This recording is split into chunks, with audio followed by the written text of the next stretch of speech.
welcome back to our second playoff edition of Gridiron Gang. What we got today is a recap of all the wild card games that took place last weekend, and then we'll look ahead to the games in the divisional round. Yep. Next weekend.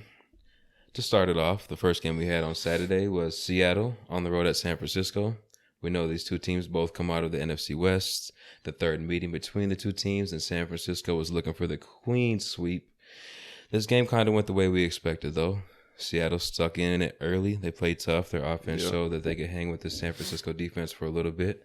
They go into the half up 1 because of a penalty on a late hit on Geno Smith. Gives them a 1-point lead.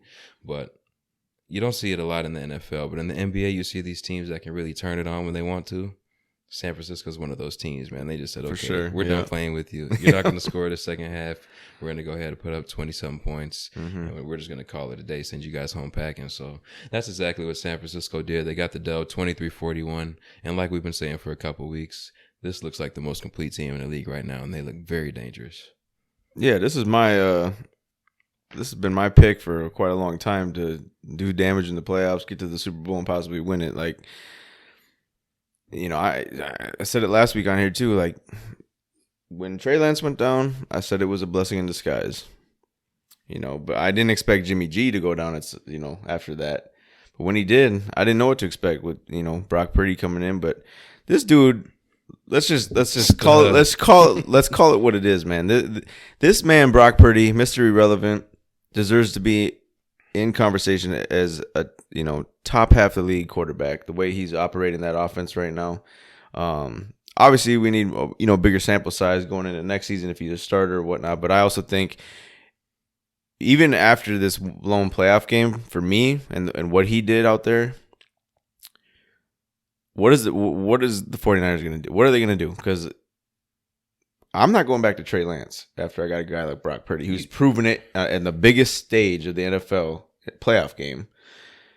I mean, especially if he goes on a run, gets the NFC Championship, even the Super Bowl, bro, Trey Lance, I think your time is up in San Fran because Brock, to me, it's tough to say otherwise. You got to transpires that way. If they don't do that, it's going to be one of the biggest mistakes that they make as a franchise. Well, I think they'll go forward with Brock, but they might bring Trey Lance as a backup. Yeah, but you also know he ain't going to like that at all. Well, be better, motherfucker. Well, hey, and I mean, it's not his fault he got hurt this year or anything, like, cut his season short, but he doesn't fit their scheme. Like, point blank period. He doesn't fit what Shanahan likes to do. I think they took a gamble having that second overall pick saying, okay, this guy has major potential, even if he's in the FCS, North Dakota State. But even like in training camp and preseason games this year, I just didn't see what they were seeing. I didn't see why they liked him so much. I don't either. And I think it was just kind of like a smoke show almost because, like, I think Kyle Shanahan truly does like Jimmy G as his quarterback, but now he's liking Brock Purdy even more. Those two guys are the epitome of what fits in Kyle's scheme on offense, and it's you don't need to be a big gunslinger. You don't need to take shots down the field all the time. Just get in your playmakers' hands and let them do the work and pad your stats for you. And that's exactly what they do. Yep. And they're smart with the football. And I'd put Brock a little bit above Jimmy G with protecting the football. Way above. So the crazy thing, you mentioned that stat padding, whatever comment. Yeah. They had a chance to grab Mac Jones, and that's all he did in college. Yeah. Throw to all those Yep. All-Americans, first-round draft picks. So, and he hasn't been, but he's, I'll take Brock Purdy over him right now in the NFL. For sure. So, I mean, it just goes to show, like, college players, like, you can go to, Iowa State, for example, like Brock Purdy did, and be Big 12 and just kind of be a good to mediocre college football team. And, you might be, a god on Iowa State's campus, but at the same time, you're not getting looked at for shit you do in college football. Right. But then you get drafted, as Mr. Irrelevant because they're taking a chance on you. They just bring you in for training camp and seeing how you produce. And, it's been a blessing in disguise for him because he gets to go up against that crazy good defense every day in practice. And it's making him improve day in and day out. And I think he deserves to have a shot going forward as a solidified number one quarterback whether that's with San Francisco or a different team. But I don't think San Fran will be that dumb to just move on from after this run that he's been on. So, but back to the game. I mean, look, you kind of had a feeling like early in the game, Seattle might kind of keep pace with them or, go blow for blow a couple times. But by halftime, I think San Fran just went in there and was like, hey, enough's enough. Like you said, like let's put it to bed, move on to the next round because they can't hang with us. And they showed that. Like everything that they threw at Seattle didn't have a response in the second half. And for me, it's just this team is just – I think there's a couple teams on the AFC side who can give San Fran a run for the money, but the NFC side, yeah, maybe Philly. But the Giants and Dallas aren't built to hang with them. Nah, Giants for sure. And so for me, like, my team's done, obviously, and we'll get to that, but San Fran's my team going forward, and I'm riding the thing out with them because that's my pick to win it all. Yeah, Seattle, good season. They put up a good fight. Going into next season, they have 2 top 10 picks, I believe. $27 million in cap space. You mentioned that to me before we got on here. So they're in good position. Mm-hmm. I think they're in position to battle with the San Francisco team for the next few years. I don't know if they're going to go forward with Geno or a rookie quarterback. I think that's going to be a big decision to make. But this organization is pretty good, and I think they'll make the right decision ultimately. But like you said, back to the game, San Francisco as a team, I just think they're too balanced. They're too talented. They're too deep. They don't have any weaknesses. They execute perfectly in the clutch. And, man, when they need to, they can just put their foot down and say, watch this. Man, we know weapons. I mean, we know what their defense is all about. But what's surprising is now that Brock Purdy's in there is like they could still run any single play they want. And they don't miss a beat. Like they have everything in their arsenal that they are fully comfortable in letting Brock Purdy cook. And that is, man, that's a rookie quarterback, the last pick in the draft, that's got to be scary for opposing teams to look at and be like, they haven't dropped off at all. They might have even gotten better. Like when you see a team like that, man, you better bring your fucking A+ game when it comes to playing them. And especially with a team like that, even if 2, 3, 4, 5, 6 guys are down, they're just going to play that much harder. Like, it's not going to be an easy game regardless, no matter who the quarterback is, the running back. If Debo's out, if Bosa's out, it doesn't matter. Yep. So, I mean, credit to Kyle and those guys, man. They look like a number 1 seed for sure, even though they're not. But I agree with you. They probably are the top dogs in the NFC. We can move over to the AFC side where, like we said, we had a game of the week potential. And this one definitely lived up to the hype.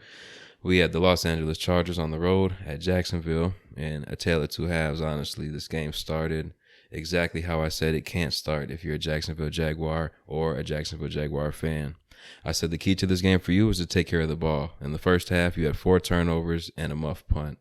You find yourself down 27-0 at one point, 27-7 at the half, I believe. And at this point, even though you are down 20, I think we texted each other like the Chargers, yeah, they have scored these touchdowns. They've capitalized off these turnovers, but they don't look dominant. They haven't done anything special. They haven't put their foot down completely, and they definitely left the door open for the Jacksonville team. Mm-hmm. Second half comeback for the ages, man. They end up pulling this one out 31-30 after a 27-0 deficit. What do you have to say about this, man? I mean, everybody in the world thought this one was over, man. Some people turned it off, and then to find out, I was kind of in the back of my head. In the back of my head, I was kind of like thinking, like, it's not over. I mean, we've seen what the Vikings did to the Colts. It's like I'll always go into a game like that now thinking like it's never over till it's over.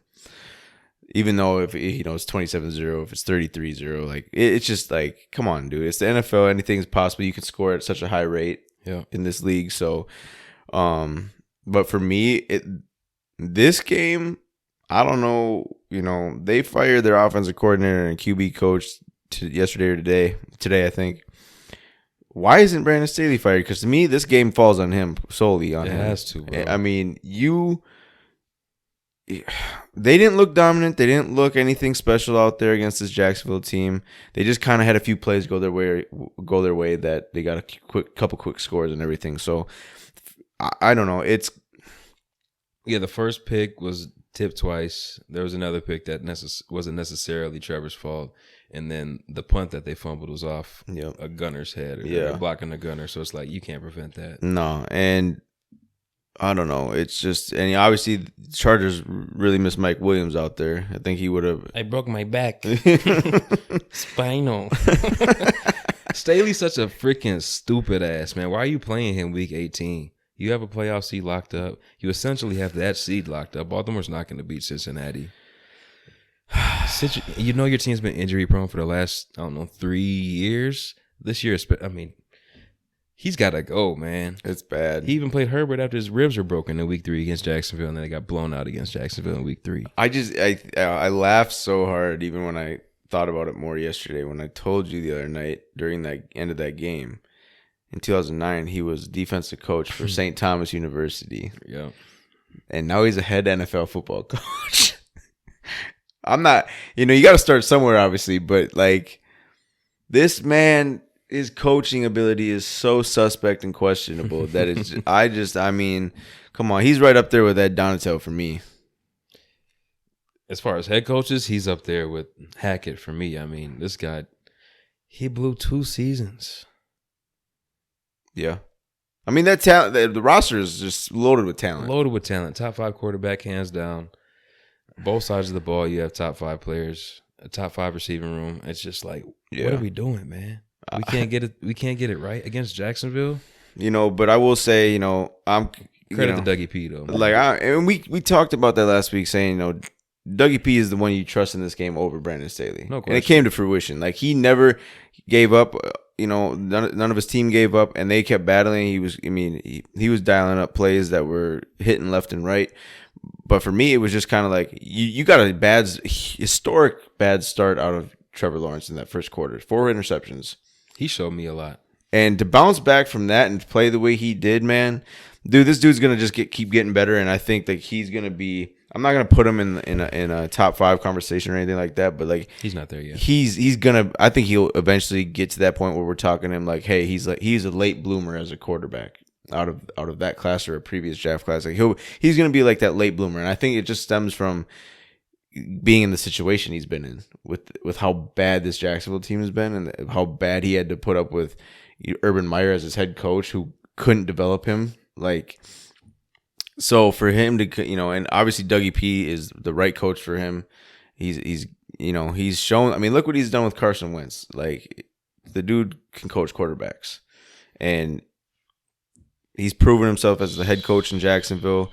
They're only going to get better this offseason. I think they will be back in the playoffs next year. That's my thinking. Obviously, who's going to compete with them in that division? I don't know. It's going to be interesting the offseason to see how these teams revamp and make moves and all that stuff. But got to get through these playoffs first. And I don't know. I just came away very impressed with Jacksonville and how they really bounced back from that big of a deficit.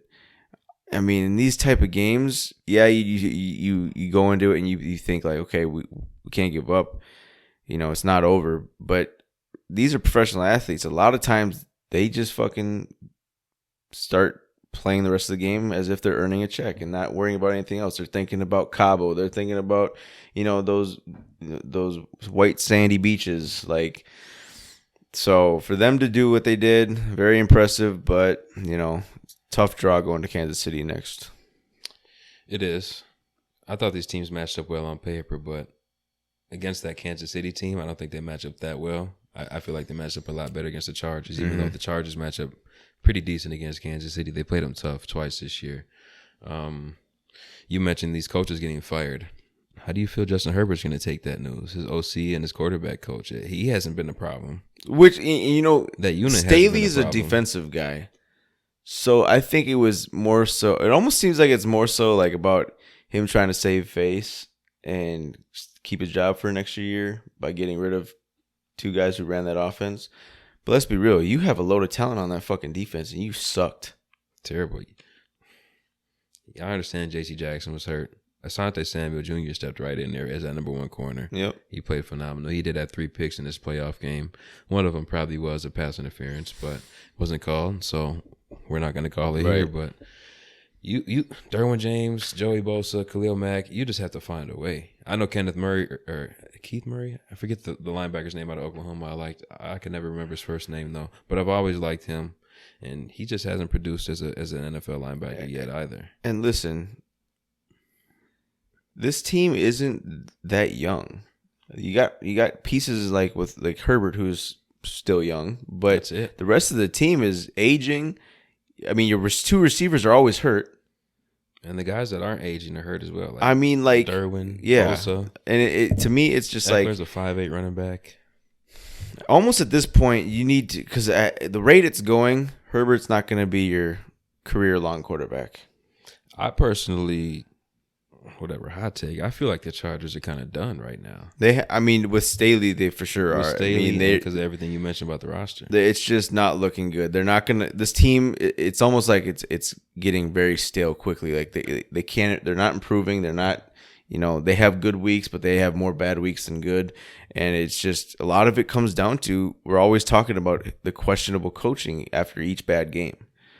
And when there's a recurring theme like that, as an organization, as an owner, as a GM, you can't tell me you're not hearing the outside noise. I get there comes a point where you gotta be more strong-minded and not listen to it, but we're well past that point. Like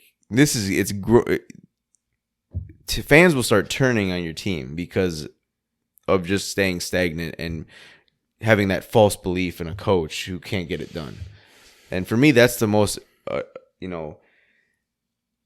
frustrating thing about watching professional sports, let alone my favorite sport being football. It's like, I mean, I'll get to my game and who I'm talking about, but it's just like coaches, I just feel like have such a long leash. Unless you're unless you're black. Yeah, that's a fact. I was thinking it. And number two, you kind of keep feeding your bosses this false bullshit that you can get it done. It's just we're not playing complimentary football or whatever that shit you heard in HBO Knox in season with fucking Cliff Kingsbury. Like I couldn't watch that shit show. I mean, the shit these coaches say is just and to me it's just like, bro, if we weren't playing this game for millions, if we weren't getting millions of dollars for this shit, we'd be turning on each other so quickly. Because we're not settling we're trying to progress. And right now, I feel like a lot of these coaches in the NFL, they're satisfied with just getting the paycheck. Yeah, they might sleep on the couch in the office most nights and kind of play the, role of I'm a hardworking coach. 18 hours in the office a day. But bro, come on, bro. You're your family. Like, what are you actually doing? Are you just watching film as if it's a fucking real live game that you're cheering for? Yeah, you're just watching it. I mean, what are you doing? Anyways, I'll get to more of that when our team comes up because I got a bone to pick with one of our coaches. All right, let's move along, man. Our first game is Sunday, 12 o'clock. We have Miami on the road at Buffalo again. The third of 3 meetings between some division opponents. These teams split in the regular season. I have my reservations about McDaniel, but he seems to be a pretty good leader of men, a pretty good leader of this football team. This team was down 17-0 with the third-string quarterback, and before I get to the game, I just want to point out how different this could be if they didn't have their third-string quarterback in there. Because with Teddy and Skyler, this team was like the 30th ranked offense in EPA. Yeah, and with Tua, they were number 2, which is mind-boggling. Huge difference. I mean, it is huge difference, but it's mind-boggling. I don't understand how Tua was able to do. When you turn the game films back on and you watch, I am not sold on Tua at all. I know I said earlier in the year that I had to start, maybe giving him credit and put him kind of in the MVP conversation just because of the numbers he's putting up. But when you look at it, the dude underthrows his receivers every single play. Every time. Every single play. It's a horseshit pass. His receivers have to physically go get the ball just to do something with it. Tua's not going to last in the league that long. Not in this style. He can be the next Alex Smith or something, but he can't do what they're asking him to do. And I really think I think obviously they let it play out this year how it did because Mike McDaniel's first year head coach and all that, and Right. and they were able to go out and get Tyreek Hill.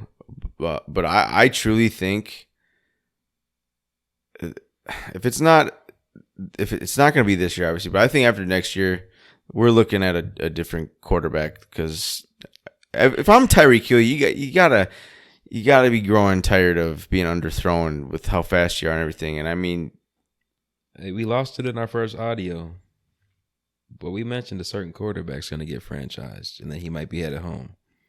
Those timelines, they fit together very nicely. I mean, we'll see. Maybe we can see number 8 out there. We never know. But back to the game, man. The 17-0 deficit was erased. Miami capitalized off some turnovers, tied the game at 17 before Buffalo went into the halftime up 3.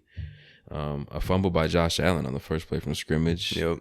Got picked up, returned for a touchdown, put Miami up 24-10 or 24-20. But from that point, Buffalo outscored Miami 14-7, and they get out of here with a victory, as we expected. Probably a little closer than we expected, but Buffalo does get the victory, and they will go ahead and advance and play Cincinnati next week. But both teams have their questions. We can get to Cincinnati in a little bit. Buffalo, for me, man, Josh Allen, I'm just out on him being the number 1 quarterback, man. He makes too many bonehead decisions for me. I've mentioned it for a couple of weeks now. It's Brett Favre and Cam Newton's body, and he just doesn't do it for me, man. He could be so much better than what he is, and I know we're kind of spoiled watching Patrick Mahomes and Aaron Rodgers with this 4-to-1 touchdown to interception ratios, and these guys aren't able to produce like that. I understand. And he's a dual threat. He's a passer and a runner. Mm-hmm. But I just wish he would make better decisions with holding on to the ball when he's running it in the pocket or just when he's letting it go. He just throws it anywhere. Yeah. Kind of a little Carson Wentz's. You think your arm is strong enough to get it to anywhere on the field, and it is, but sometimes you do put the ball in harm's way. And I would just like to see him clean that up a little bit. But for that reason, I'm out on him as the number 1 guy, but I still do believe in Buffalo.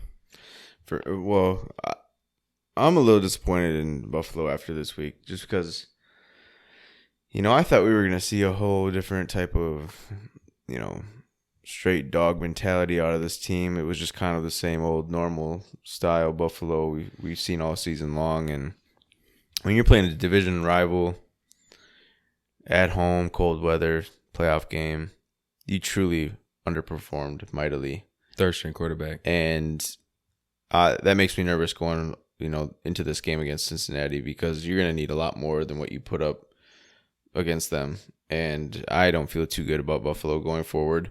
I know this offseason, obviously, I was having Josh Allen as my number 1, but this year just kind of he's a souped up Kirk Cousins, bro. Like when I hear people talk about Josh Allen, you've seen I Am Legend. Yeah. When Will Smith goes and looks for his dog. Yep. He runs in that building. He shines a flashlight. It's a whole bunch of zombies just standing in a circle. Yep. I just picture that's everybody that talks about Josh Allen passing around a Polaroid just in a fucking jerk circle. And I just don't believe in him like that. Like everybody's, he's him. He's different. Patrick Mahomes is him. He's different. Yep. Aaron Rodgers, it was him at one point in time. Kermit the Frog, but hey, that motherfucker. But he can wheel and deal, bro. That motherfucker can wheel and deal that thing like Rapunzel. I think, nobody comes. Look, we've gone through this before. There's a tier list, and it's a first tier is that there's a tier called Patrick Mahomes, and then there's the first tier. Right. That's where Josh Allen is. Right. So not even close to the Patrick Mahomes tier, and man, I don't know. It's just tough because Buffalo feels like a team that could just dominate the league, but they don't. I know. That's why they went on 4 Super Bowls, maybe. Some teams just have that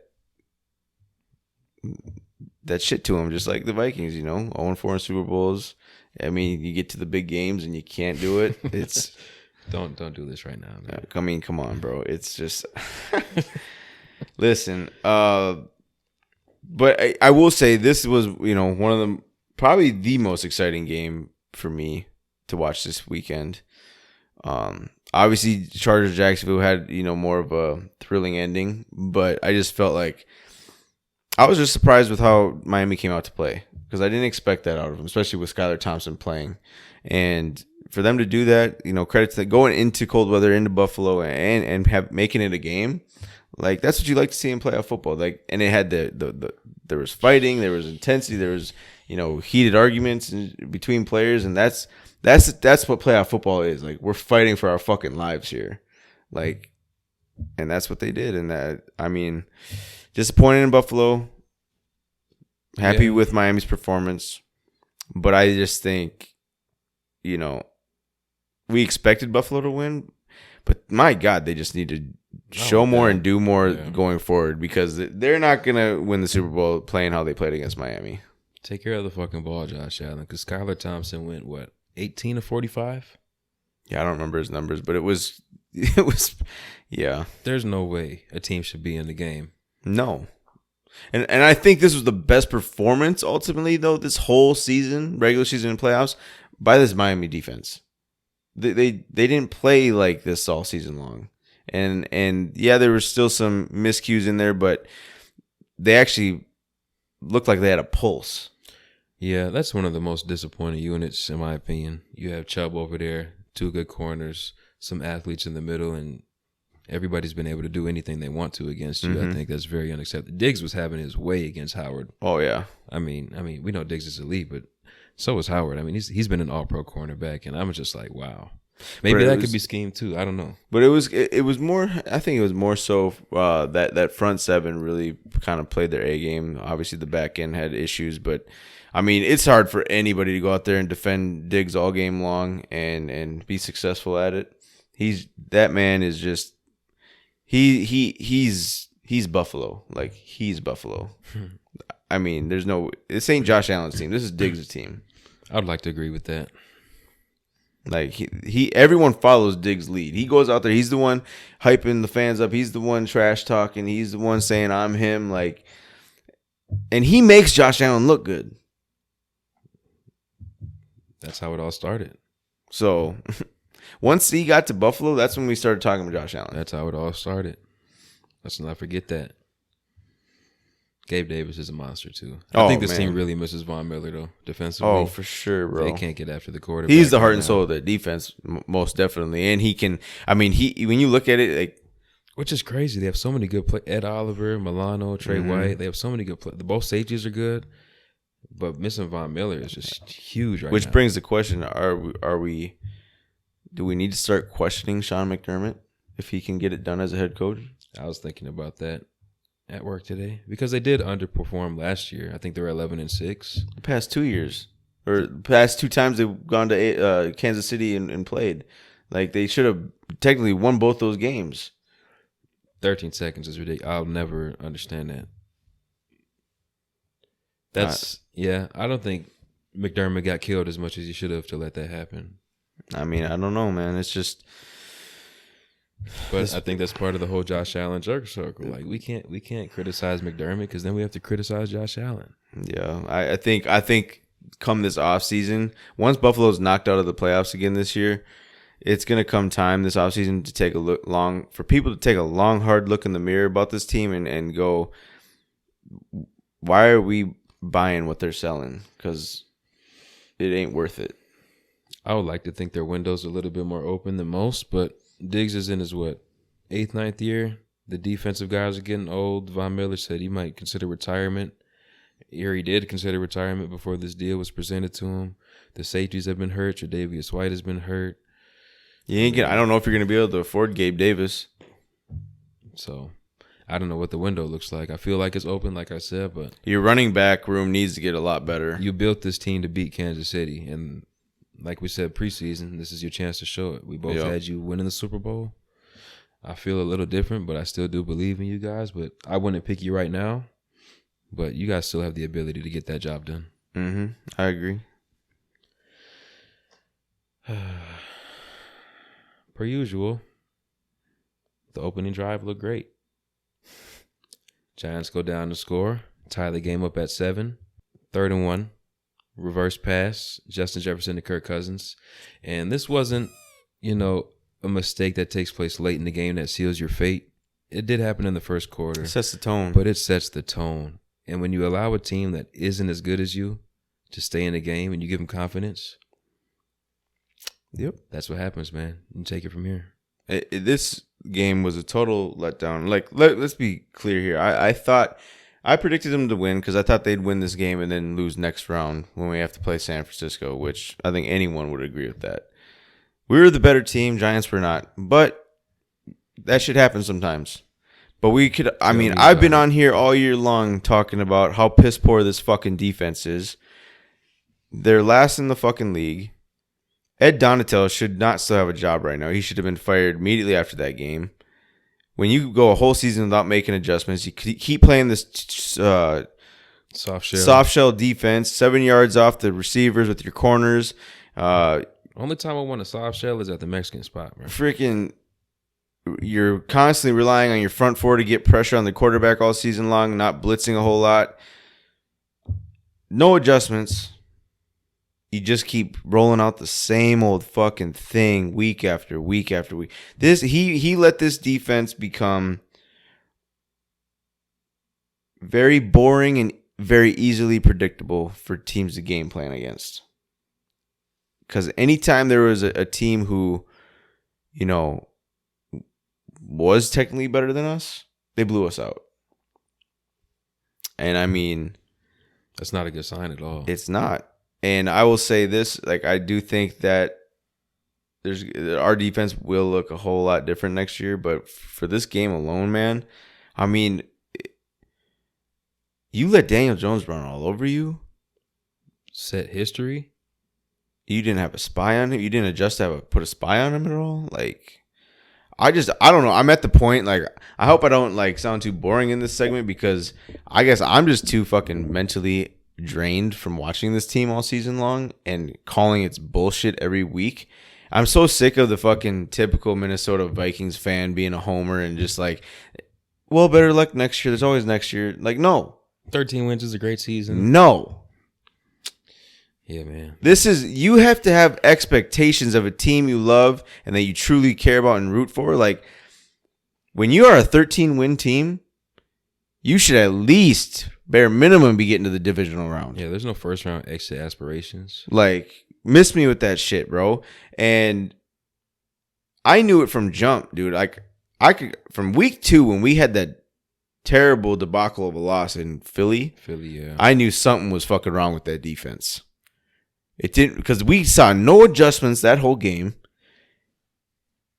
And that right there set the tone for my expectations with Donatel the rest of the way, because I was like, what kind of coach doesn't adjust during a whole game?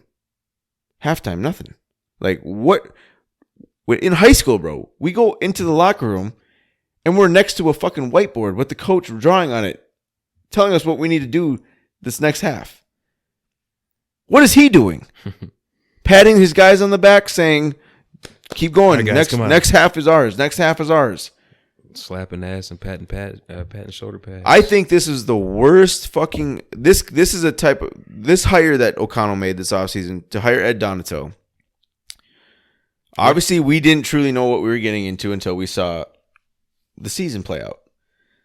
But this could very much just set us back a bit, because next year, when you look at our schedule is 10 times harder. Yeah, it's a gauntlet next year. And there's no weeks you could take. That's the type of schedule that will prepare you for a fucking tough playoff run, and you succeed at it, or you will get obliterated every time you play a tough opponent. And 3/4 of our schedule is a tough opponent. Yeah. And so that scares me, number one, because those type of schedules lead to a lot of injuries, banged up players, and we don't have depth to deal with that. So, I'm sorry, I'm getting off topic about offseason stuff, but there's just not much to say about this game, because I was scared all week going into this game because I knew the Giants didn't fear us, which I don't think anyone would have, but they talked that shit all week. US Bank Stadium didn't seem to, and I said that during this game. For a home fucking playoff game, our stadium seems so quiet. I didn't know if it was just me. I'm glad you texted that to me, because I was watching the game where's the home atmosphere right now? Nothing. It was that Minnesota nothing, nice man. To a T. What are we doing, folks? Are you just going there with your kiddos just to drink a couple Miller Lights and get some popcorn and munchies and wear your purple and cold and just Go home with the foam finger?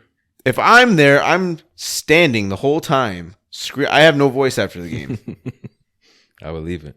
But, what do I know? I'm just, I guess I'm just too much of a diehard fan. Football controls my life, I guess some say. But for me, it's just like there was no home atmosphere. I mean, we couldn't even their offense.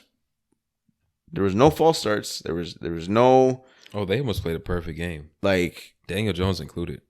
They just took it to us, man. And I mean, I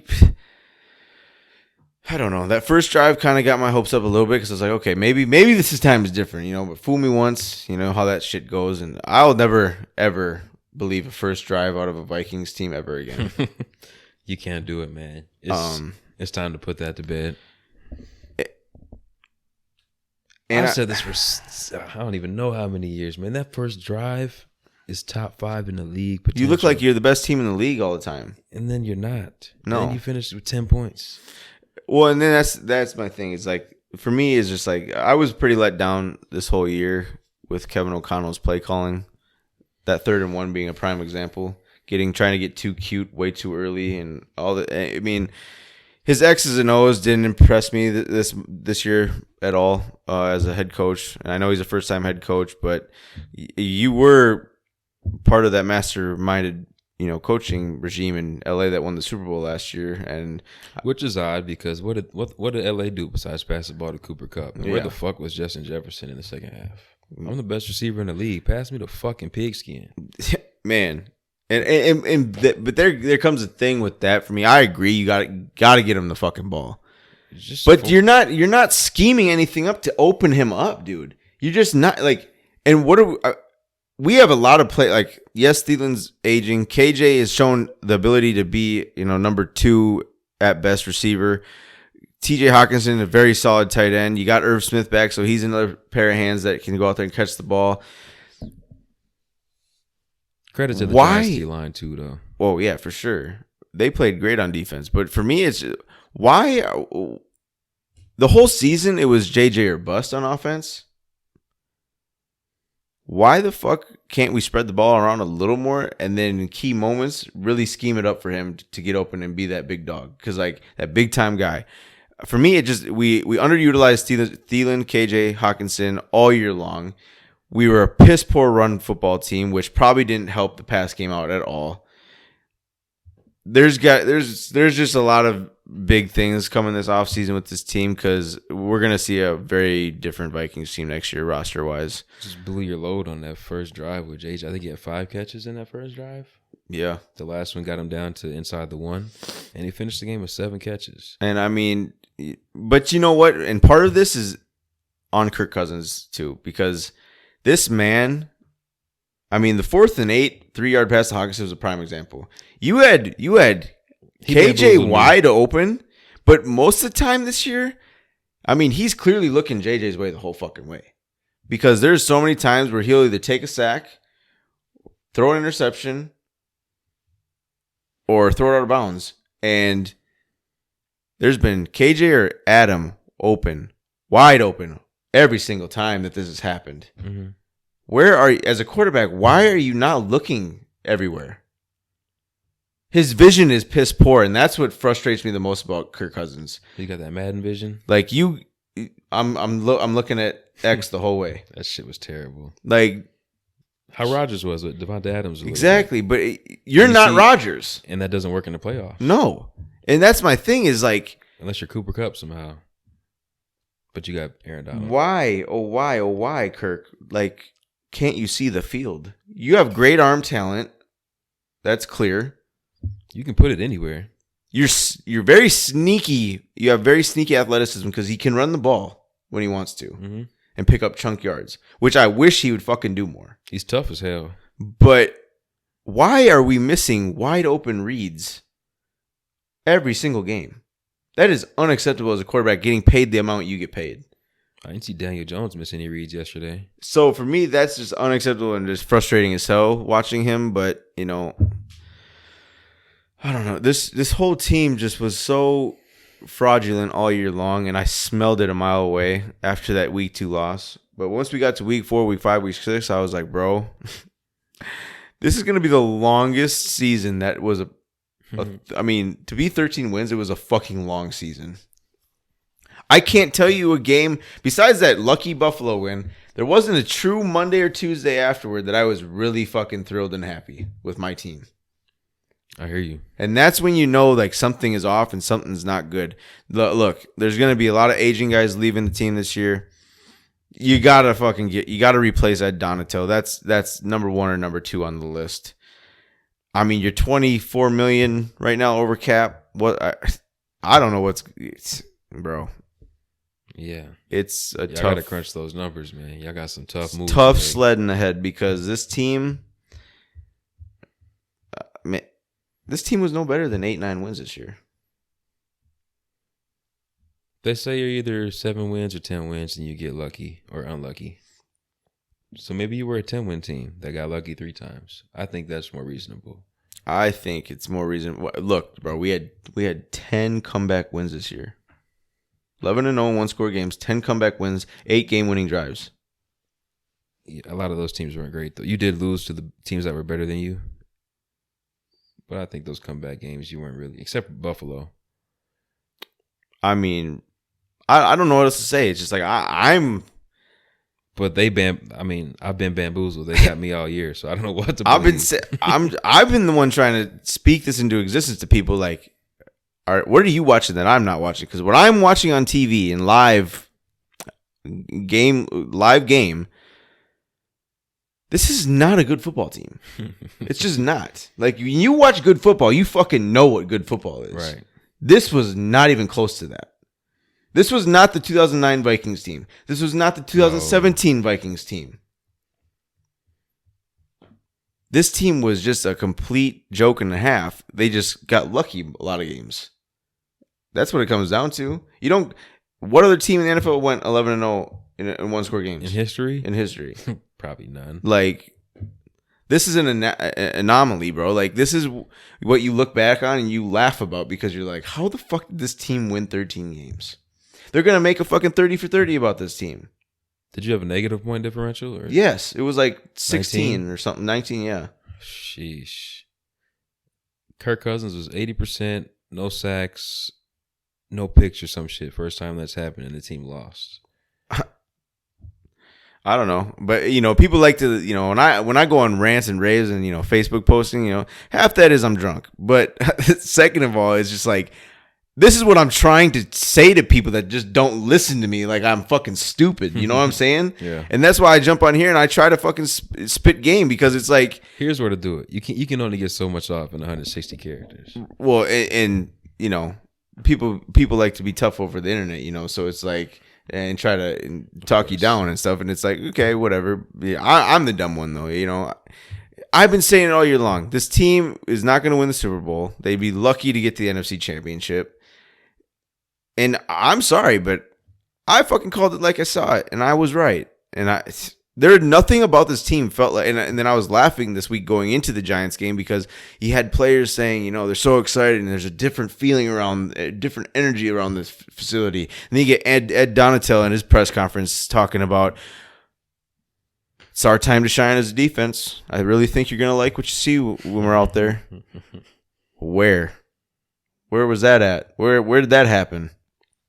What did you do this week differently than all the rest of the weeks in the regular season that makes you believe your defense is going to be that much better? I don't know, bro. It's a hard pill to swallow because in a season like this and you're a diehard fan for a team and you know the goddamn history of the Vikings. Yeah. It was like they were dangling that fucking carrot in front of my nose all year long. Like, come on. And then they're just going to snatch it away. Like that old dude with the dollar. You like, gotta be quicker than that. Like, I mean, for it is. It's just like. You almost had because and not one time did I truly ever fall for that fucking carrot because I just knew, bro. I mean, I will say this. It's a great start to a first year for a new regime and all that stuff, and it kind of sets a foundation for your future success as a team. But at the end of the day, with so many things that come into play, like $20 million over cap and aging veterans and stuff. Like you can be piss poor the next 2-3 years. That's for sure. Before you get good again. Mm-hmm. Even though this was a great first year, like let's call it what it is. Like they have some of their own fingerprints on the team with the offseason moves they made. But this was the same team as last year. This was Zimmer's team. This was Spielman's team. Right. Like, so don't, and last year when we were at, what was it, 9-8 or something like that? I mean, what were we? We were 0-6 in one score games. So, I mean, it could have been the same. This was the same bullshit from last year, just a winning record. Mm-hmm. So I'm just like, I guess I'm done with it. I would rather, like I said earlier, like I would rather be a 10 or 11 win team than a 13 win team like we were this year. Lost a couple more times this year. As long as we're fucking really taking it to some teams, like having those wins by multiple touchdowns or just really going out there and validating us being a winning football team. So you would have took a loss to the Bills and a loss to the Bears so you could play 27-24 against Philly week 2 type shit. Yeah, like if we were to be able to go, and not get blown out by Dallas. Not like that. Well, yes and no. I'm talking just more so along the lines like even against the shittier teams like Indy. Right. Go out there and beat them 34-14. Right. That type of shit. Okay. Not like the whole got to come back each game and win by one score. Like go out there and really prove a point that you deserve. Like go out there, beat Philly. Go out there, beat Dallas. Even if those are one score games, take the lesser opponents and win by multiple scores. Put them in the ground. Like that's what I'm talking about. Like, but it's just. This team was so... I've never watched a football team quite like this year's Vikings team. It was very... one of a kind. It was unconventional. And, it came to an end, and I'm really at peace with it, and I'll be raring to go for Vikings season in a couple months again. But for this couple months, like, I'm cooling. Nothing to watch on Sundays besides that The Last of Us on HBO. Like... I'm kind of, we got to get through the playoffs, obviously, and I'll watch every playoff game still because I love football. That's what it is. Even if there was no Vikings, I'd still be watching football like I do. So for me, it's just I get to kind of like just enjoy the game now for what it is and just let it play out how it may play out. Mm. But at the end of the day, it hurts when that purple's not in there, man. It is, man, because, there's no more Purple Fridays until next season. There's no purple on Sundays. So it kind of that part stings a little, but at the same time, there comes a point. Even if you're a team that's not gonna is not gonna go to the Super Bowl, like you're kind of thinking like, okay, it comes a point where you're kind of like, okay, I'm kind of a little bit ready to like be done. I don't want to have a Sunday watch this shit show again. Yeah, get blown out by 30 against the San Francisco 49ers type shit. The first month or two we get after our teams are done, it's like a kind of nice breath of fresh air. Yeah. First couple of days, it's tough. It's tough because it's still raw. It's still new.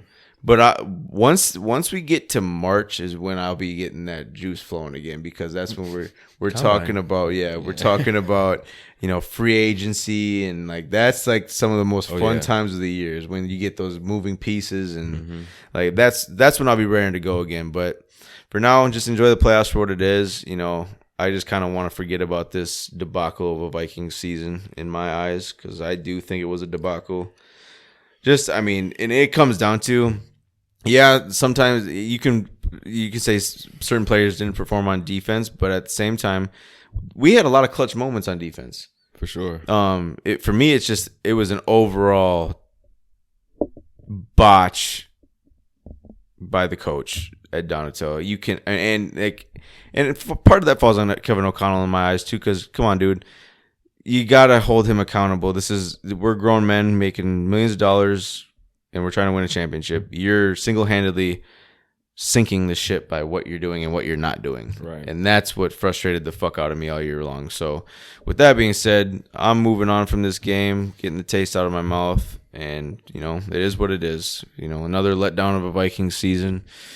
And we'll be back for more next year. No more purple in the NFC. There is no longer any purple in the AFC. You see me, I got my socks, my hoodie, got my shirt, not my belly button, and I got my hat. Baltimore's out of here. This is the last time I can rep him for the season.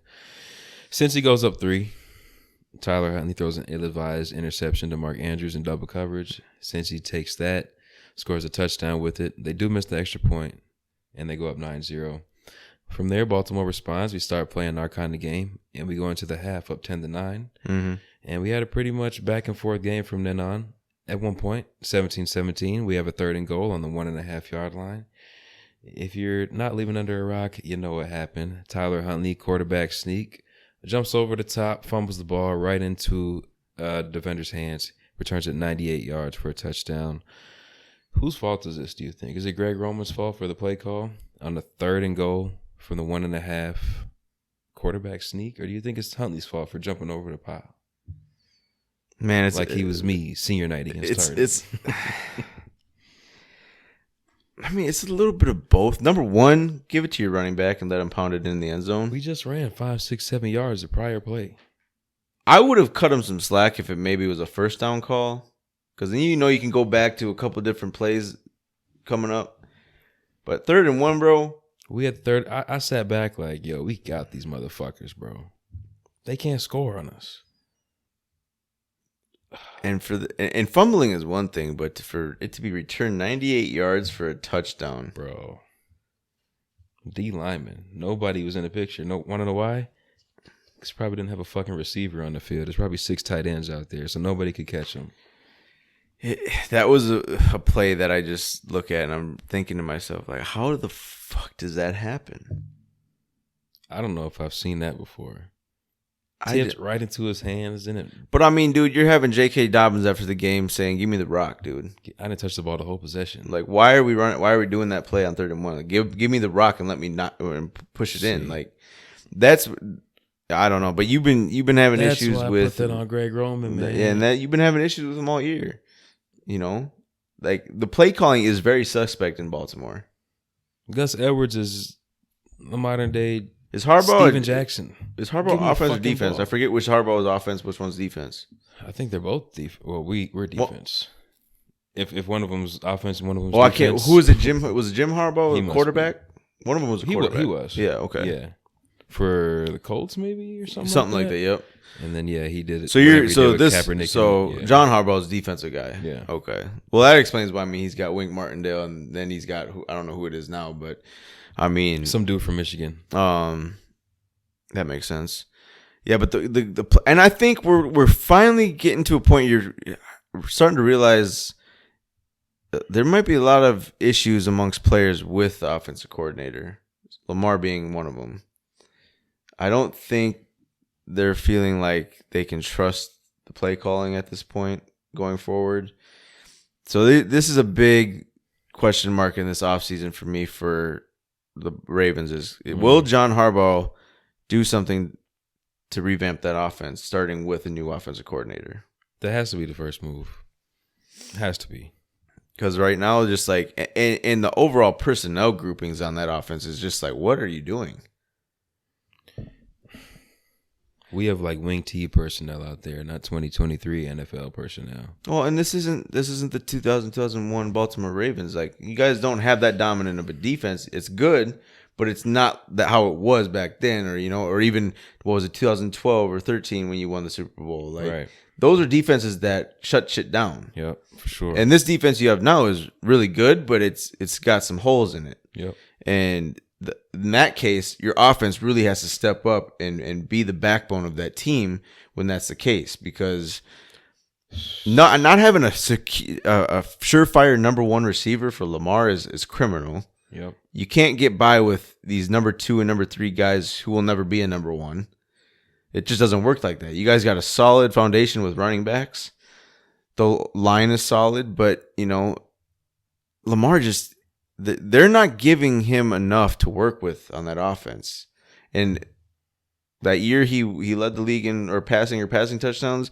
We talked about it being 3 out of 5. The top 5 guys were tight ends. Like, that is crazy. And one is strictly a blocker. Yeah. And so for me, it's just like something's gotta give. He's gonna probably play on the franchise tag, but like something doesn't feel right to me about this whole situation. Like he's trying to find a way out, or he doesn't like the offensive coordinator, coaching. I think him and Harbaugh are good. It's just I think they're great. There's a lot more that goes into it for a player to be happy. And when you're not happy with the guy calling your plays, we know what happens. We can get on here and say, "Oh, I'm out on my team until we get rid of this guy, Donatel or Roman," but we're gonna be there, and we're gonna suffer through fucking 18 weeks again if the change isn't made. Yep. I know that. I just when I say that shit, I'm just saying when it comes to Donatel, it's just like, bro, I can't be the only one seeing this guy. I mean, no. I know there's plenty of Vikings fans around the world fucking calling for his head. Likewise, there's plenty of Ravens fans doing the same. We put way too much pressure on that defense. And so, yeah, like you said, we're going to continue to be fans of these teams and ride to the wheels fall off with them. But it's just like, man, when we're sitting here watching what needs to change, how do they not see it when they're in the building each day? How do they not feel it? Right. Like, Harbaugh can't be out there saying to himself, I like that play call on 3rd and 1. Not with the way that we run the ball. I wouldn't even like that with Lamar. Well, even then, I don't even think Lamar's going to make that type of it's a fucking bonehead play, man. Jumping over like I said, it's got to be like 90% of the time when a quarterback does that type of jump over the pile, these defenders will knock it out of your hands. If it does not quickly get over the goal line, 90% of the time that ball's popping out of your hands because of how you're holding it, how you're jumping over. Like, that's not secure. You cannot hold on to that. And how strong those D linemen and linebackers are. Pounds. Like, they just took on a double team to play before. You think they can knock that ball out of your hands? I was praying. I mean, think about it, bro. And it was forward progress. Think about it, bro. Even if you keep that play call, Huntley, don't jump over the line. Just follow your center into the end zone. Or if we get stopped short, at least we're not fumbling and giving up that 98-yard touchdown return. Just fumble it and fall on it. Fumble the snap and fall on it. Give us a 4th and goal. But when's the last time you've seen a quarterback take a handoff under center or a snap under center and jump over the pile like that? Cam Newton, maybe? And that's been how long? I mean, every time we watch the quarterback sneak, especially this year, they're pushing their shoulder into the lineman. And their fullbacks right behind them. Pushing them in. And we have a all-pro Why fullback. would you not have done that? 300-pound all-pro fullback. That makes no sense to me. We missed on a touchdown earlier. But see, and that's where you think to yourself, that's why we miss Lamar, because he doesn't make that mistake. I truly don't think Lamar jumps over the fucking... Not that one. He doesn't jump over the pile with his arms reached out like that. No, he doesn't make that mistake. No. If anything, the perfect play call for Lamar right there is probably play action, read option or play action, and roll out to the pylon like Dak did later. Yeah, like not jump over with Huntley with his arms like Superman reaching out. That play right there was the definition and downfall of your guys' game. That was the game. They didn't score after that. We held them to 3 and outs after that. I mean, they couldn't move the football against us, dude. And see, and you were obviously the underdog in this game, but you knew by playing them the last week of the season that you had confidence going into this game because you knew you have a chance to beat them. Yeah. So that loss right there hurts a lot more than our loss. Because for me, I kind of had that feeling like this is not good. Like, but see, I feel opposite because I feel like Minnesota fans thought they should have won. We know going in there without Lamar, facing a better team. Like, you guys weren't playing a better team either. No, yeah. You're full strength at home against a team who doesn't have a receiver worth no. We're on the road without our starting quarterback against a team who represented the AFC in the Super Bowl last year, who's won 9 in a row. So I feel like we felt we were going to lose that game. But when we're there, 17-17, 3rd and goal on the 1.5, you just see it slip away like that. That's when you can argue it hurts. That's what I'm saying. When you see, that's what I'm, because then up until that point you're playing with house money, right? But you're like, we got these niggas on the road. If we score this, when you we start getting that feeling that creeps into your system, like that little bit of hope, they dangle that fucking carrot in front of me too, man. They did. That's where the heartbreak comes from, bro. They did. Because then you're starting to believe, like, okay, I trust Harbaugh. I trust our defense. All we got to do is make a couple plays on offense. All I could do when that play happened was think about Richard Sherman's face when Russell Wilson threw that. Oh, my God. Because that's exactly what I felt like I was making. I was just like, bro, how have I not thrown anything? How have I not stomped on the ground? How have I not done anything to release this fucking anger in my body, bro? Like, this is but we still had a chance at the end of the game. You know, that's why I have this sweatshirt, because when Vikings let me down, I always go to this sweatshirt. This team makes me drink, bro. It's a fucking, when I'm halfway through the game Sunday and I'm cool. Things just start feeling off and not going the right way, and I'm not liking what I'm seeing. Then I start taking a little more shots, and I start taking some more beer, and by the end of the game, I'm like, fuck this team, fuck it all. Unless you can tell it's over, I really don't get worried until about halfway through the 3rd. No, I mean, it's just I'm a very nervous watcher of the Vikings. I can't. I have to be in my own element, like, because people who watch it with me, they'll say I'm a very negative. Well, no, I'm not negative. Like, yes, it may seem like and sound like I'm negative, but I just fucking I'm realistic about it. Yeah, exactly. Like, I can't. When people are always talking about you gotta be positive. You gotta be positive. What the fuck does that do? That's not gonna change what's happening in the game. Nah. So if I can sit here and talk shit through the television at this fucking team, that's what I'm going to do. Because get your heads out of your fucking ass and play football. Because if it ain't directed at them, it's going to be directed at you later. Yeah, exactly. None of us want that. So just relax. Just relax. Like, when and I hate being called negative, but it's like, because there's been a few times this year, obviously, we've come back and won. I thought you said something else for a second. Huh? I thought you said something else for a second. What'd I say? I hate being called nigga. No, negative. It's like, who the fuck is calling you that? No, negative. Hate being called negative because, like, there's been a couple times this year, obviously, where I'm trying to hold my hand, man, bro. Shut up. This guy. Fucking, what was I saying? A couple of these wins this year we got lucky as fuck, and I was talking shit before the game ended. Like, this team fucking sucks. I'm done. Right. And they come back and win. Well, okay, I'm negative in that sense, but come on, dude. The way we're playing, like that fumble in the end zone for Buffalo when they snapped that ball and fumbled. Like, when does that happen? You won't see that for 25 years. Like, that's what I'm talking about. So, me being positive, what is it gonna do? Really, that play's happening either way. For me personally, is just watching this team. Really, like, I feel like I lose hair and I go gray very quickly watching this team. It takes years off my life. And I don't know how you can let a team affect you like that, but, like, I'm coming from. Do we care more than the players? That's what it feels like. It really feels like that. It really does. Because there's times I'm watching and I'm like, it's a crucial situation in the game, and, like, they just kind of go about the motions, like, and they don't put that extra motor, get that extra motor going. You know what I'm saying? Like, because I think about back when we play, even if it's high school football, Put some hop in your step. Bro, and I was watching Jacksonville come out when they were down. I'm like, why are you niggas walking on the field, bro? We would get chewed out for that. That's why you're down 27 points. Wake the fuck up. And that's, like, why if I were to ever coach, like, I would expect the utmost from my team. Like, I am I'm in your face nonstop at practice, like, just drilling that intensity into you. Some may not like it, but at the end of the day,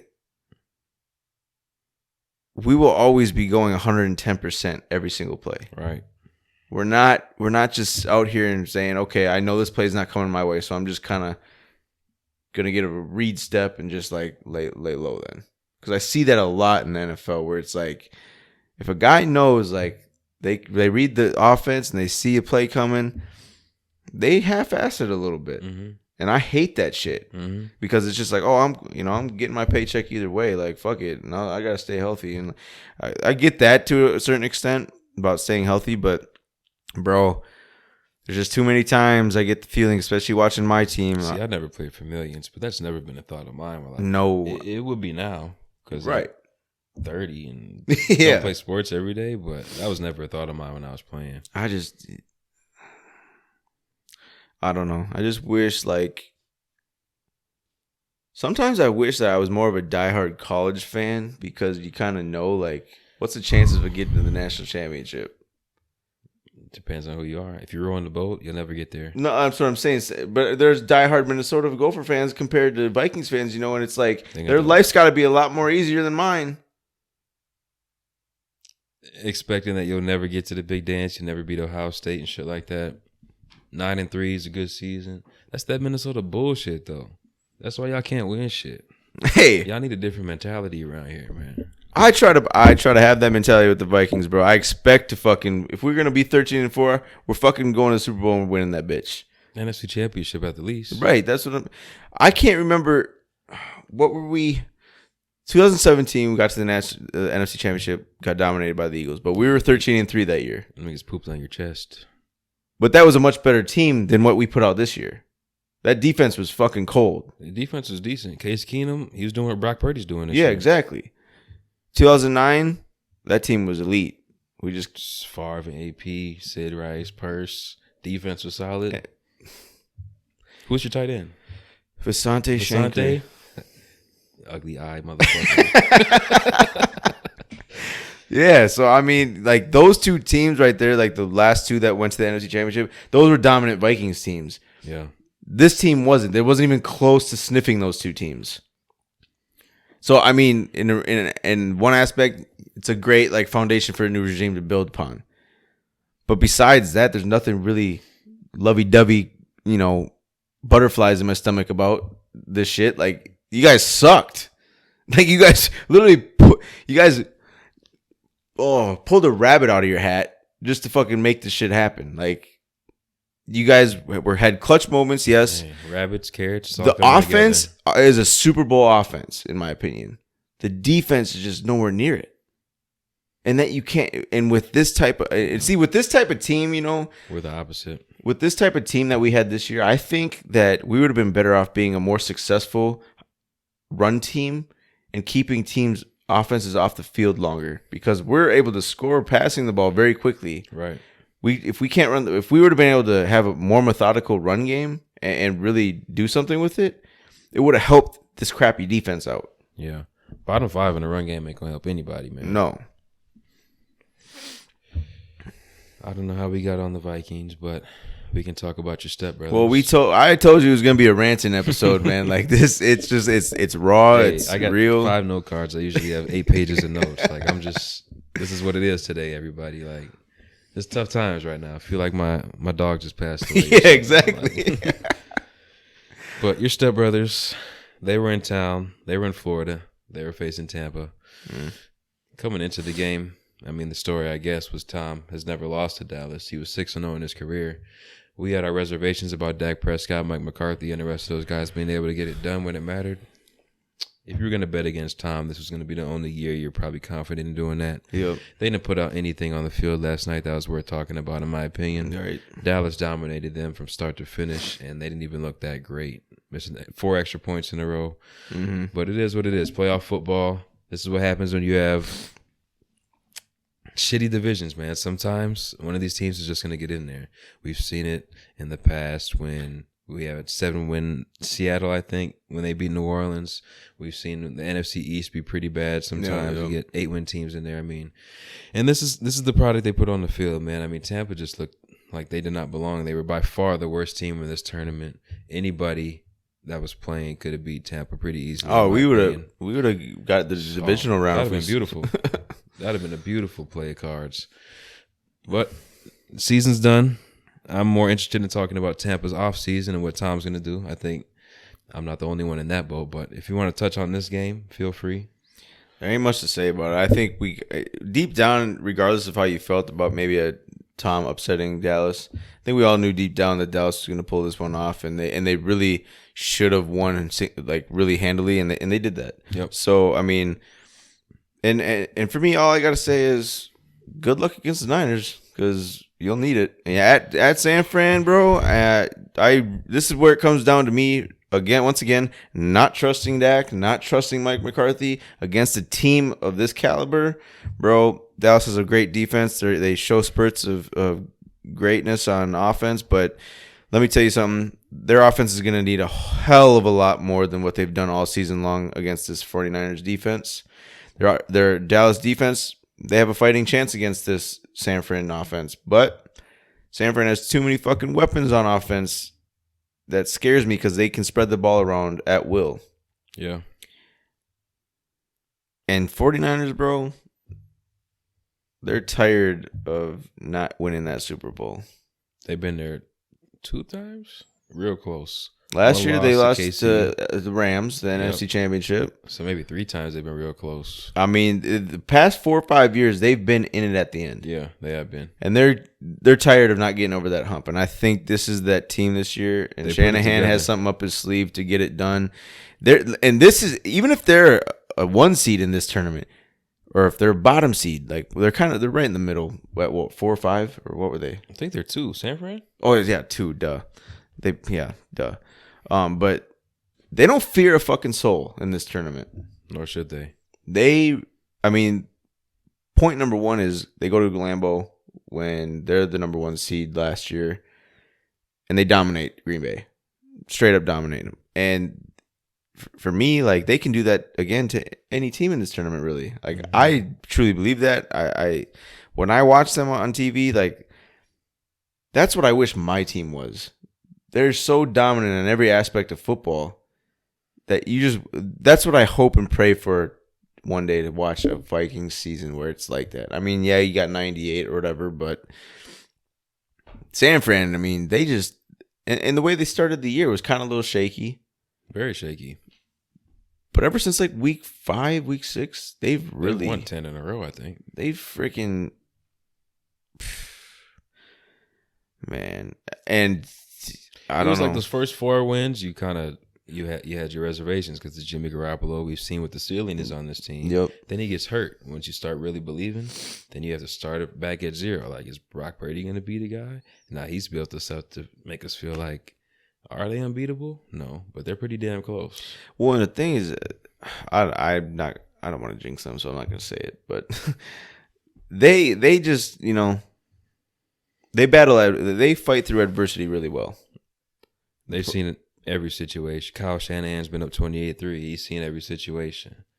There's nothing these guys aren't going to be prepared for. Yeah, and I don't know. So I think I read something like this is like the 9th time that Dallas and 49ers have met in the playoffs, and that's the most out of any teams. Early 90s, it was a real rivalry. So it's gonna be a fun game to watch for sure. Yeah. I do think Dallas is gonna try to bring their A game. I mean, why wouldn't they? But if it comes to fruition and they have their A game on Sunday or Saturday, I don't know, because that's it's just like the Vikings. So what am I gonna get? What am I gonna get though? Which team am I gonna get? Yeah, you're gonna be lit up and fired up and ready to go, but at this point, it doesn't matter about what you look like on paper, how talented you are. If right. You can match up well. It's like, are you coached well enough? Do you execute? And do you just have that it factor about you? Micah's going to definitely need to get to the quarterback a few times this game. Yeah, he will. Man, this is going to be a fun one, man. I don't think it will hold the weight of those 94, 95 games. Probably not. But this is going to be real good. It's one of the best ones of the weekend, though, for sure. Dallas does have the potential to have an upset against San Francisco. They have the pieces to do it. It's just, do you believe in the execution? Do you believe in the coach and the quarterback? They got to have the ultimate game this weekend to make it happen. And that's the thing. That's the scary part about being a Dallas fan then, because you got to put your all into this game, an away game at San Fran. You just went to Tampa, had an away game. You got to put your all into these games, bro. And I think if they were to pull it off, they're going to be so drained by the time they have to go to Philly that they just won't have anything to give. That's tough. I don't know, man. They're not so undermatched that I can completely agree with that. But I do know what you mean. This will take a lot out of you to beat this team. Like I'm not even talking from a physical standpoint. It's just no, I know. mentally, No, I it's know. like it drains you, bro. Because this is like every game at this point when you're especially on the road each game in the playoffs. It's a Super Bowl each game. Defensively, you can't afford to fall asleep because if there's one play you fall asleep, there goes And Debo think there, about it. or there goes McCaffrey there. What a great way for a team like Dallas to start off the playoffs with a win like that against Tampa, because that gets your confidence and your morale up a little bit. Right. Because these next two games are fucking gauntlets, bro. They're tough. Two best teams in the NFC by far. So I mean, we'll see what happens, but I'm not gonna. I don't want to. As much as I'd like to, I'm not gonna shit on Dallas because they don't deserve it. I do think we'll see what happens, and we'll see when we get to Tuesday if I can shit on them or not. Yeah, man, we say it's possible, but we're pretty much saying Dallas has to play a perfect game. Yeah, and a lot of it is Dak. Enough said. Because he's usually the ones that one that falters and falters. It makes that team lose. You know, like. So we kind of transitioned that into our divisional picks. We both have San Fran though. San Fran, yeah. That would be the Sunday night game. We'll keep it on Sunday, the Sunday afternoon game. We have Cincinnati at Buffalo. This game wasn't played a couple weeks ago. We all know why. Did you have any thoughts on who you thought was going to win that game, though, from the little bit that you did see? Because I thought it was going to be Cincy. Which game? Cincy Buffalo a couple weeks ago. Yeah, what was the score of that game again? 7-3. Oh, shit. I don't remember that. Cincy drove down that first drive they had. It looked beautiful, reminiscent of what you guys doing your first drive, and then they held Buffalo to 3. There was nothing I saw from Buffalo that was going to suggest they were going to stop Cincy in that second drive. Yeah, but I think the good thing for Buffalo is it's at home. Other than that, though, I got to go with Cincy because I don't like what I saw out of Buffalo this past week. Unless they can, prove me wrong and flip a switch this week where they're. So you think we're better than Miami? Huh? You think we're better than Miami, Baltimore? Yeah. I think the Bengals. I like Burrow more than Allen. Me too. I like the overall weapons in Cincy better than Buffalo. They can run it compared to Buffalo, unless it's Josh Allen. But the running don't. Joe Mixon compared to Singletary and Cook. Yeah, they were right with you though, as far as rushing ranks this season. Yeah, 27-28. Cincy was that. And I trust Cincy's defense and just enough to have a game to shut down Buffalo. I think the offensive line for Cincy is going to be a huge question. They're down 3 of their 5 right now. It is going to be a question for Cincy, but they kind of played a little better when those guys went out. They held up protection wise for Joe Burrow. They didn't get him killed. He barely got touched. He didn't get pressured nearly as much as when the other guys were in there, and I don't know why that is. I just read the stats on it, but for me, it's just I think with Cincy being a pretty young team still, especially with a lot of their key guys, they were at the Super Bowl last year as an underdog team, made a run. People don't have them as an underdog this year. They're more of a top dog team. They've been there. They know what to expect. They know what it takes to get there. That's huge for a guy like Joe Burrow, Jamar Chase, those guys. I mean, and that showed. They started the season shaky. A lot of people question if they would make the playoffs, let alone win the division. Yep. And here's 9 in a row to finish the regular season. And since he seems to have Casey's number, they play them really well. They do. So do we, which fucking sucks that we lost. And I think Cincy is the San Fran of the AFC. That's not nearly as good, but with that mentality that they have, they don't fear nobody. They know they can go in and beat anyone any given Sunday. Cincy will probably be my pick to get to the Super Bowl in the AFC this year. At noon on Saturday, maybe it's 3:30 actually. It's the first game on Saturday. You're betting against a guy that I'm not betting against, and it's Patrick Mahomes hosting Jacksonville. I got the Chiefs in this one.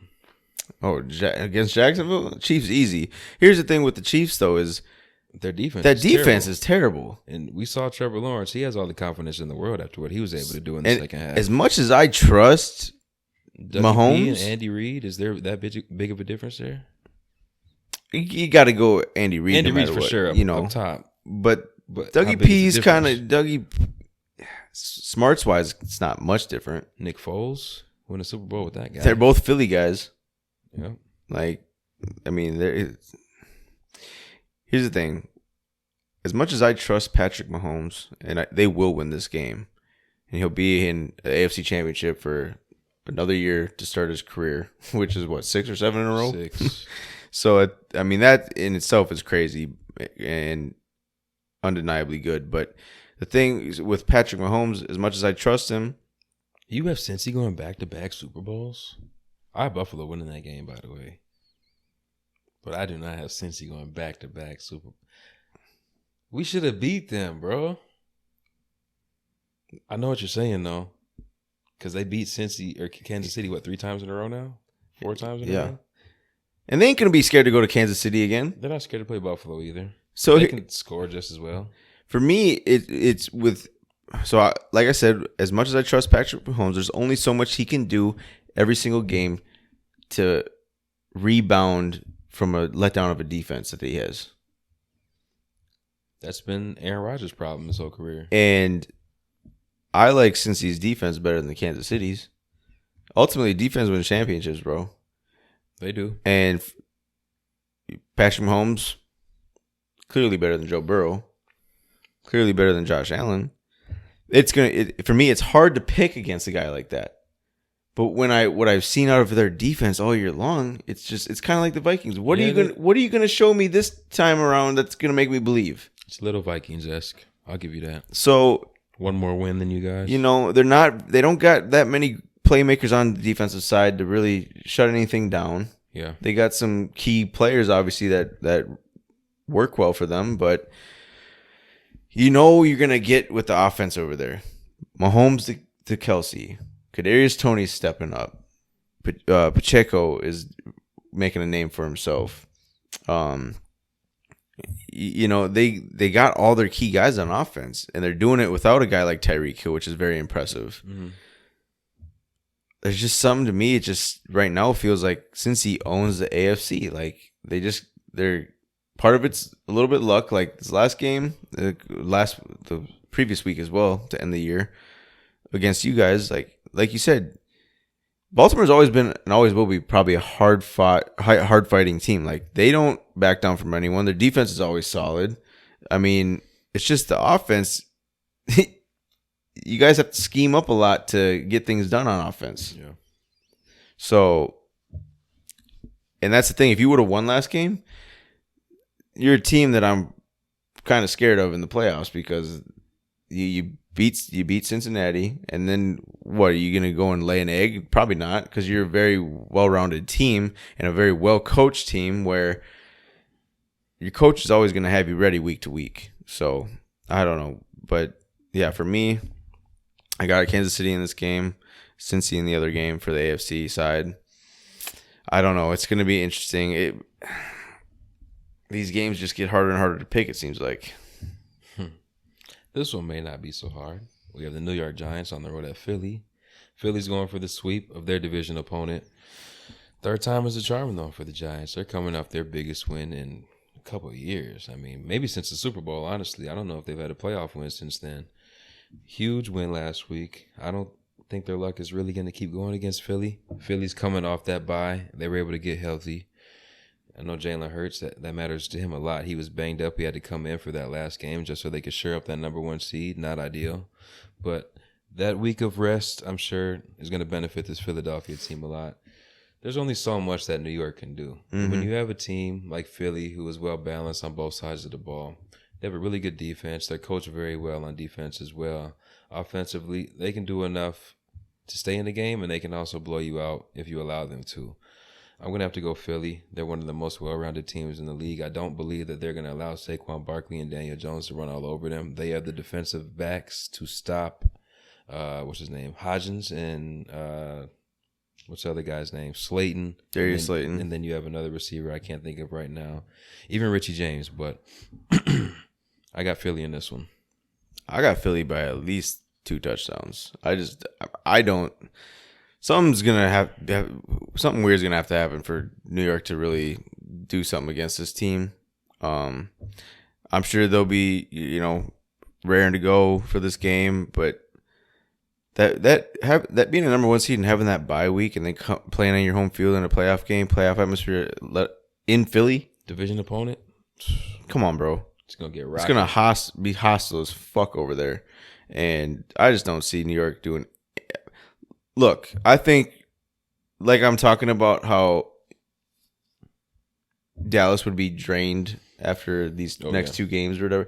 I think New York's a little bit drained after this game because that was a huge game for them to be, even though it was the Vikings and they weren't, a tough opponent like the rest of the field. That was their best opportunity to win a playoff game. Yeah. And they got it. They put everything into it. They got it. You put a lot on film for Philly to watch. I don't know what you're going to be able to do against this team now. I just see they do have our DC Wink Martindale, but you can't tell me Daniel Jones is better than Lamar Jackson. What he's been able to do this year is very impressive. Why Baltimore can't do that, I don't know. But I think they'll be able to figure a couple things out against this Philly defense. Yeah. But 2 scores, I agree. Maybe 14 points is a little steep, but I think 2 scores is fair. I was gonna say at least 13 points. 10 to 13, I would say. But just because I don't know how healthy Philly is. Yeah, but you know what? Yeah, they've had a cupcake schedule all year long, technically, but they've played Giants twice. Took care of business. What's going to be different this? I will say the Giants, every time they have a year like this and get into the playoffs, they kind of go on a run. And I will say, week 18, Philly had to win that game to assure themselves the number 1. Yeah. Giants didn't play anybody. That game was 22-16. And they gave them a run. Yeah. But that's what they did to the Patriots. Listen, 15 years ago. Right, but come on, man. I'm just history repeats itself. That happens. Eli was bad. Like Daniel Jones is playing better than Eli was.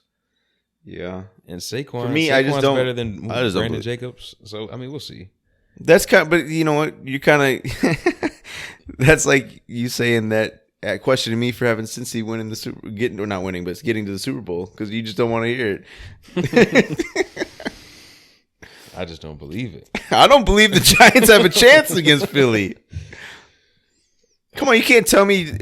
Look, man, it's the 3rd time they're playing. The 2nd time they played, Giants had nothing to play it was week 18. We know, but Philly wasn't really putting their all into it. They went into it thinking, "No, this is the Giants, bro. They're not playing anybody. They're not going full speed. They're not going 110%." Then why put Hurts out there if he's hurt? No idea. That's Sirianni, inexperienced as a coach. I don't know, man. Nah, I'm sticking. I do think Philly by about 10. I'm sticking to my guys. I say about 9. Nah, we're gonna get a showdown NFC Championship. San Fran at Philly. Oh yeah, and then we're gonna get then we're gonna get Cincy at KC. Those are gonna be 2 high-powered games that week. Will that be in KC? Yeah, not in Atlanta. No, that's it. Only if it's Buffalo and KC. Why? I don't know. Why wouldn't this game be? Oh wait, no, wait. Let me look it up quick. I would think Cincy Buffalo would be at a neutral site. Maybe, I don't know. That doesn't make sense to me either way, honestly. AFC. Yeah, if the Bills and Chiefs end up playing each other, it'll be in Atlanta. Okay, that's weird. Are both of these guys in your top 5 Coach of the Year candidate? Dayball and Sirianni? I would think they have to be. Sirianni's kind of by default just because of the record and the year they've had. But I don't think I wouldn't say he's deserving. I think it's more of the players in this scenario for him because that team's loaded. Loaded. Giants, Dayball, I think he deserves it. He has way more to do with what they've been able to accomplish than I think what Sirianni's been able to do. Yeah, and like I asked you a couple weeks ago, I'm not gonna say he probably even comes close to winning it, but I think Tomlin deserves. I think he deserves to be talked about as coach of the year, even though he had a 9-8 record. Yep, I mean, you know what? It doesn't matter to start where you did the year, battle of adversity, and that just goes to show how great of he hasn't had a losing record, bro.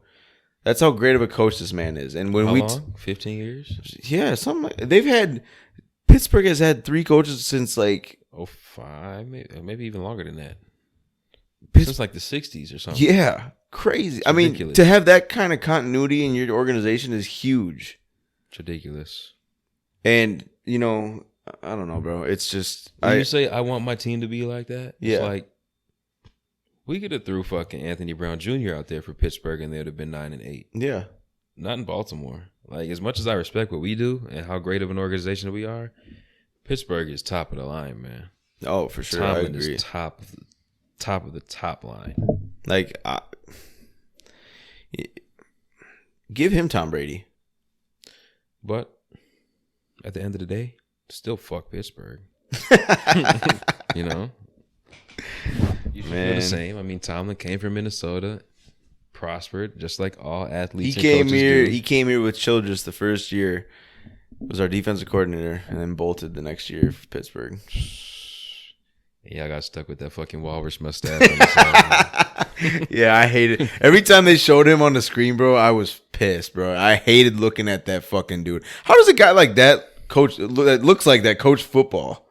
He looks like a math teacher. The My hair on the God. side, but absolutely clean up top. Him and Mike Tice, man, what a great time. What a great time to be a Vikings fan.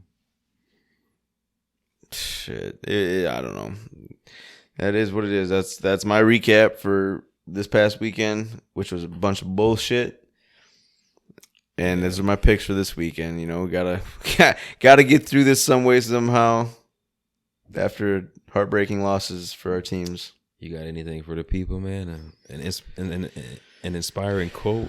I got nothing, bro. Something? I got nothing. I'm so I mean, to deal with what I dealt with as a fan of the Vikings this year and have to come on each and every week to talk about them was just draining. I'm hoping for better results next year. For sure. So it's when you gotta keep up with the league as a whole, and then y'all do not want to hear us bitch about Greg Roman and Donatel next year for 20 weeks. No.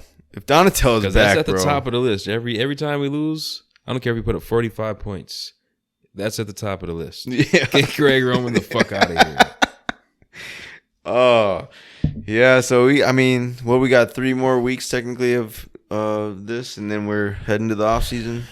Yep. So 3 with the bye week. Oh man, yep. Or 4 with the bye week in there. I really, I don't know. Playoffs are a funny thing because anything can happen, obviously. But I do believe I've made correct picks for this week. I can't say so much for last week.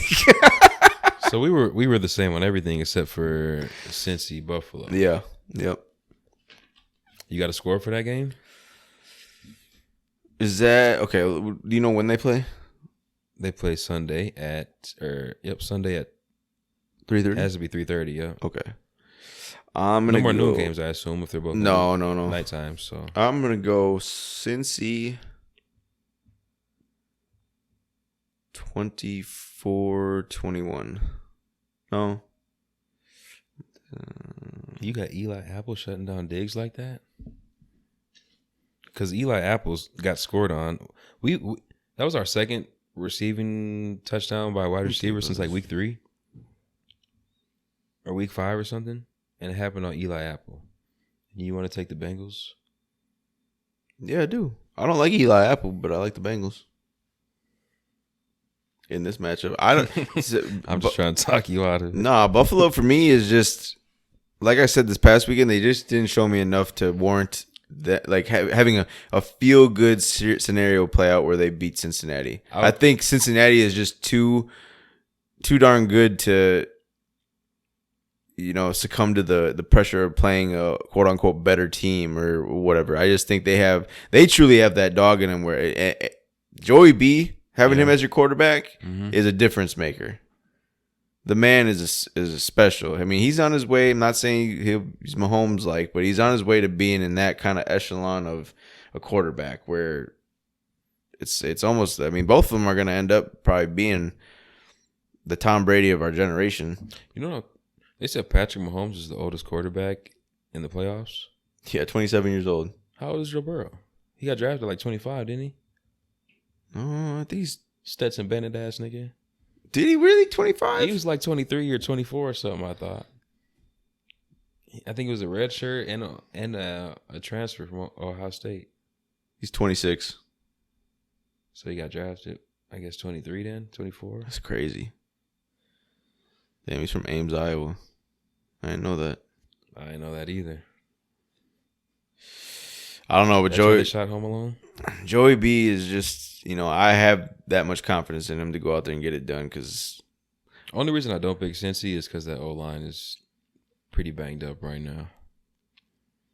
And if I'm wrong, I'm wrong. But I just feel like going into this game. I mean, come on, Buffalo let Miami stick around and play with them.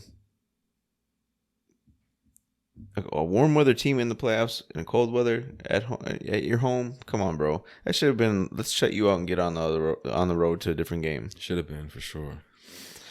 So that's why I just kind of that made me want to pick against Buffalo because it's just, And I think since they really feel like they can go back to back because they've been there. They have kind of the same team as last year and the continuity, the chemistry.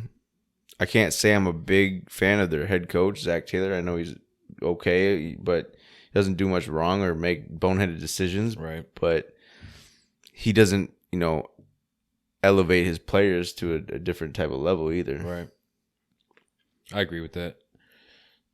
I don't know what kind of quarterback he would compare him to. I was going to say maybe a Derek Carr, but Derek Carr throws the ball away too much for my liking.